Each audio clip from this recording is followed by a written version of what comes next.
Hi, this is Heart Failure Help Now. I'm Jodie Ann Senior. I'm a cardiologist and a heart failure specialist. Why am I doing this? Really, I feel like there's so many patients out there with heart failure, and it's got to be incredibly scary, frightening to get a diagnosis like that. And I think one of the difficulties out there is just knowing, where do you go, how do you start, what's important, who should be looking after me, am I going to die, when am I going to die, what does all this mean for me? And people don't just talk about it. You go see doctors and you'll get a 5-15 minutes, maybe 20 minutes if you're lucky, and you'll get important information in that visit, and you'll probably get prescribed medication or told what you have to do next, what the next steps are. But there's perhaps a million things going through your mind at that time, and you probably draw a blank.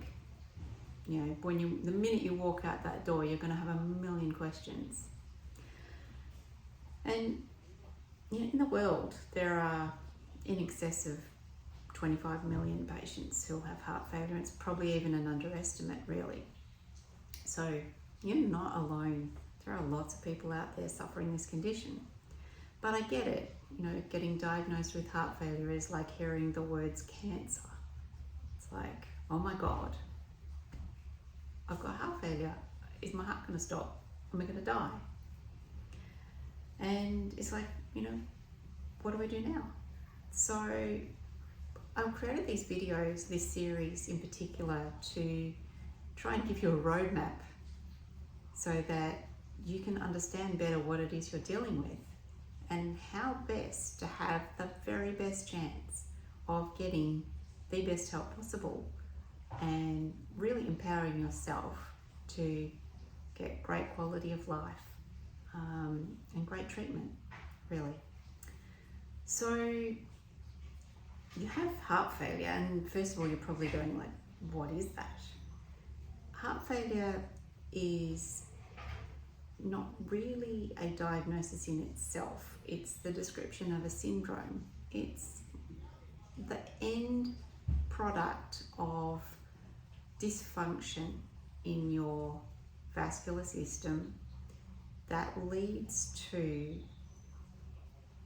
back pressures and pump failure. The heart is a muscle, it's a pump, it's got 4 chambers. It's designed to optimize forward flow in those chambers to get them out into the lungs, to get oxygen into the blood, to then take that back to the heart and then get that around the body, get it to your brain, get it to your kidneys, get it to your liver, get it to your spleen, get it to your limbs, so you can do stuff, right? So you can think, so you can talk, so you can eat, so you can have fun. And when that isn't functioning properly for a variety of potential reasons, then you develop what's known as heart failure.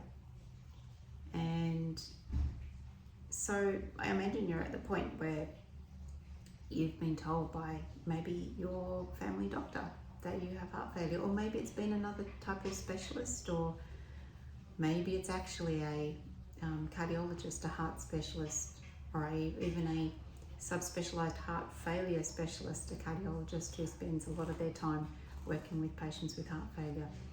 And that'd be pretty scary.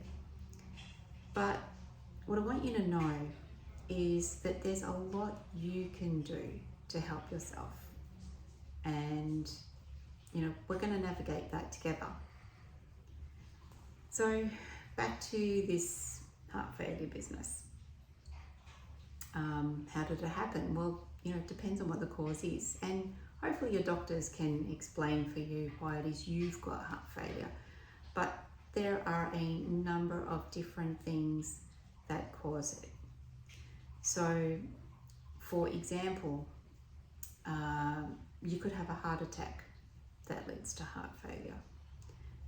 This is because the heart muscle has died, part of it has died, and the pump that squeezes is no longer pumping so well. It's weak. The muscle wall itself thins out and weakens and can't contract, can't squeeze like it used to. So this is a version of pump failure or heart failure. It might be that your heart over time, due to blood pressure, obesity, sleep apnea, a number of other causes, thickens up and gets stiff. So maybe it squeezes quite well, but it doesn't really relax as well. And when the heart pumps, it has to squeeze, obviously to get blood to go forward, but then it has to refill. And when it does that, it's relaxing. When that heart muscle relaxes so that blood can come in and fill the chamber before it's pushed out again, if that's stiff or the time is not long enough for the chamber to fill, then this also causes a problem with heart failure, because not enough blood is coming into the chamber to then be squeezed out efficiently in the next part. So these are common reasons for heart failure.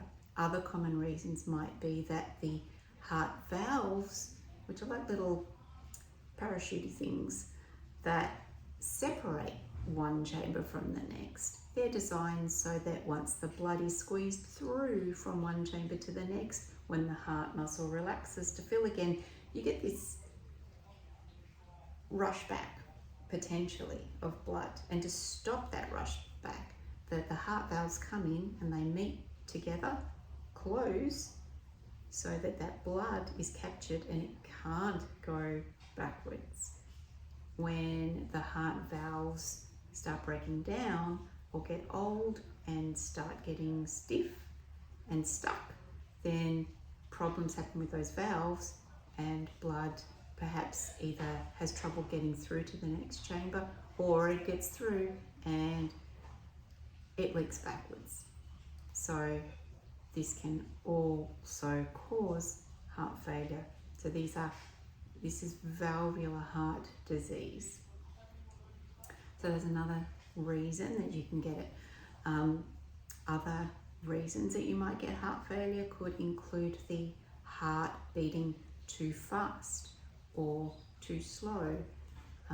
The efficiency of that pump relies on a fairly steady state of pumping. At rest, it's probably between, say, 50 beats a minute up to maybe 80 beats a minute, a bit higher for some, but that would be common. If the heart rate is much higher than this, then that's a problem, because it's beating too quickly, it's too fast, it isn't allowing good time to fill each chamber before it tries to squeeze it out to the next, and this can cause a problem with the efficiency of the blood flowing. So that can cause heart failure. If it's too slow, then you've got a problem with enough blood getting pumped around each minute to supply the rest of the body's organs. So speaking of that, normal cardiac output is around about 5 litres per minute for the average 70 kilo human being. I'm a bit smaller than that, so maybe mine's a bit less, and some of you might be bigger than that, so it'll be a bit more. But if we just take for an average sake, it's about 5 litres a minute. That's quite a lot of blood to be pumped around every minute by your body. And you can see if even little things go wrong, that the efficiency of that tends to start dropping off. So we've talked about the heart muscle as a pump and a receiver of blood. We've talked about the heart valves, which separate each chamber and allow forward flow, hopefully, for that blood to get around the body. And then we've talked about the rate at which the heart beats. So if it's too fast or if it's too slow, that's a problem as well. for the efficiency of that pump. What are other things that can occur? Well, you could get deposition of proteins or fibrosis or scarring of the heart muscle that causes problems with the muscle efficiency. In problems like thyroid disorders, you can get either those rhythm disturbances, the heart pumping too quickly, or you can get changes to the heart muscle. A virus can attack your heart. If it attacks the heart muscle, it can cause weakness, and that weakness we call cardiomyopathy, cardio heart, myo muscle. The pathy bit is the pathology, the illness, the sickness of the heart. And so in this situation, you have a virus attacking the heart. And of course, many of you have heard during COVID, the pandemic, that this could be a possible occurrence with COVID-19. But did you know that many viruses have been associated with causing this myocarditis or inflammation of the heart muscle and causing heart failure? Some of these recover with medication and time, some don't. Some can make you very, very sick, and some will make you less so. But they can be quite serious potential illnesses. So, if you develop something like that and you're previously quite well, then it's really important that you get the proper help to hopefully get better and let your heart recover.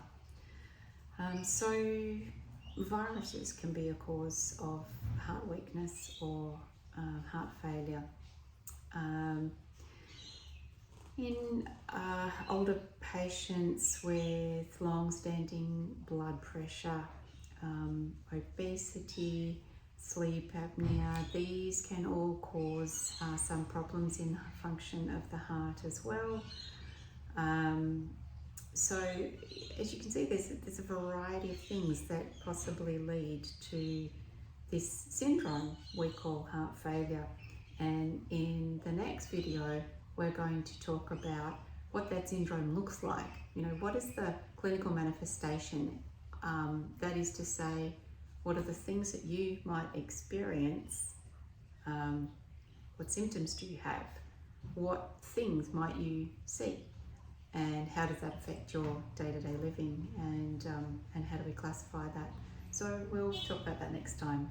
And until then, I will wish you great health. And if you do have heart failure, then there's hope and there's help. And I aim to help you with that. Okay.